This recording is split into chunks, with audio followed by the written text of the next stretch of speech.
BYU basketball, tough loss to the Houston Cougars. 75-68 is the final, and a 7-point difference doesn't necessarily do this game any justice, it feels like, in my opinion. Now, let me reiterate right off the top. It's a tough loss for BYU to absorb. There's absolutely no doubt about that, because when you lose a game and drop to 2-4 in conference play, it's not ideal, especially when BYU has the likes of Texas coming up on Saturday. No rest for the weary when it comes to the Cougars, but they need to pick up the pieces very quickly, because they can take some solace in the fact that Houston team, if Houston shoots the ball like the way that they did last night, near 50% for most of the game. I know it slumped down into, I think it was the 40s before the game ended, 10 of 23 officially for Houston in the game from three.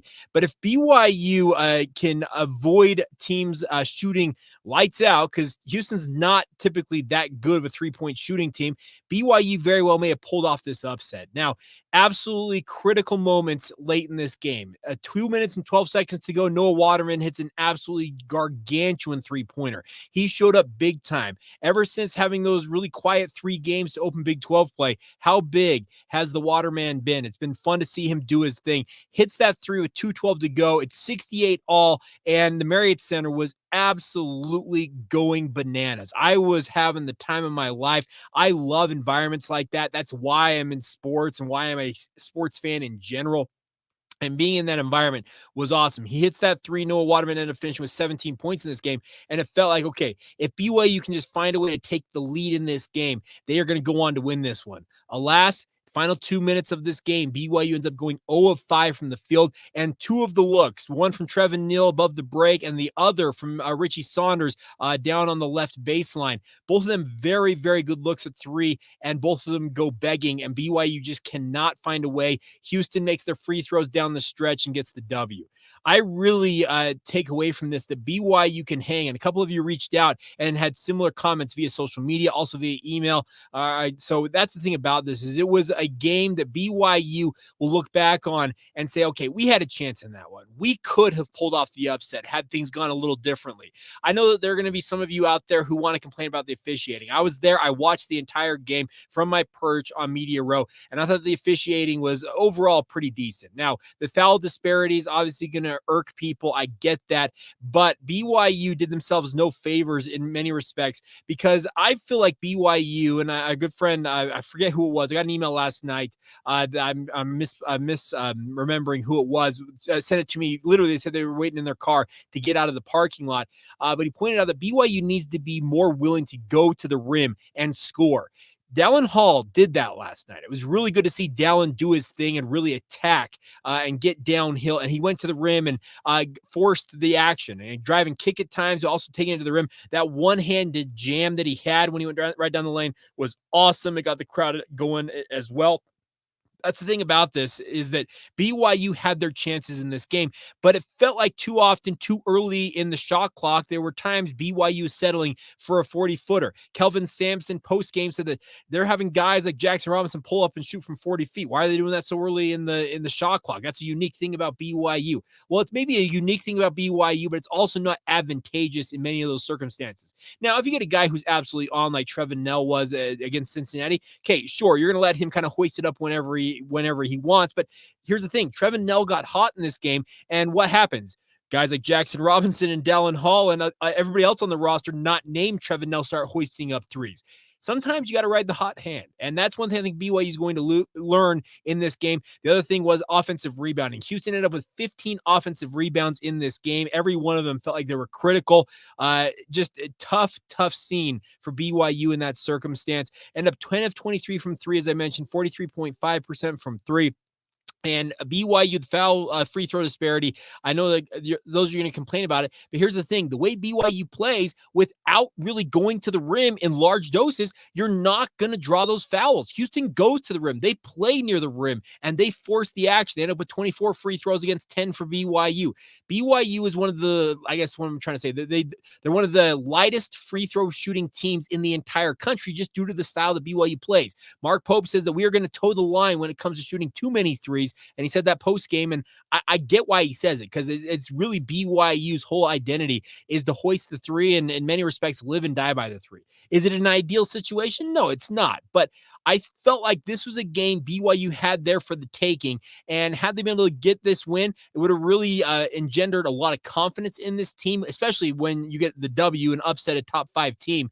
But I think at the same time, you can still take confidence from this if you're BYU, because this shows you that you can hang with everybody in this conference. You've gone toe-to-toe with Texas Tech. You've now hung with number 4 ranked Houston. You've played Baylor. You've been in these games. You've had opportunities. And now you have a home game against Texas coming up on Saturday at noon Mountain Time. That'll be on ESPN2. And then you have a road trip out to West Virginia, followed by a road trip to Oklahoma.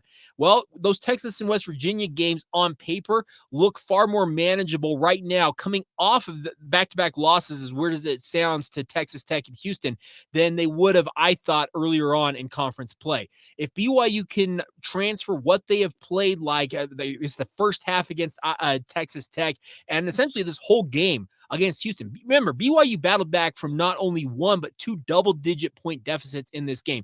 They got down as many as 12, maybe 13 at one point, and then also battled back from a 10-point deficit just a little while later to tie up this basketball game.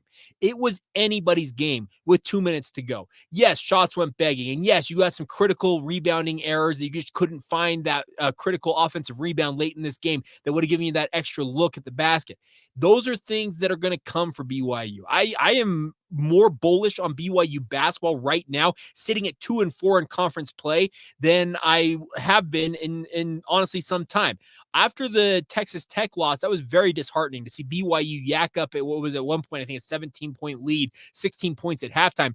To yak up that lead was really, really tough to stomach. But this game against Houston, you literally went toe-to-toe. You faced off against a team that, I'll mention it once again. If Houston can shoot like that in the big dance, that's a Final Four contender for Houston. Now, they already a Final Four contender, feels like annually, just due to their defense, but they need the shooting in particular. And if they shoot like they did against BYU, they got a really good shot. But BYU matched them tit for tat for most of this game, and that was awesome to see. It showed a lot of fight, a lot of tenacity, a lot of want to from the BYU basketball program, and I can live with that. I guess I'm in the minority. Let me know your thoughts. A couple of you reached out and were pointing out on social media that you pointed to the free throw disparity, the 3-point percentage for BYU. And by the way, let me just also give a quick shout out.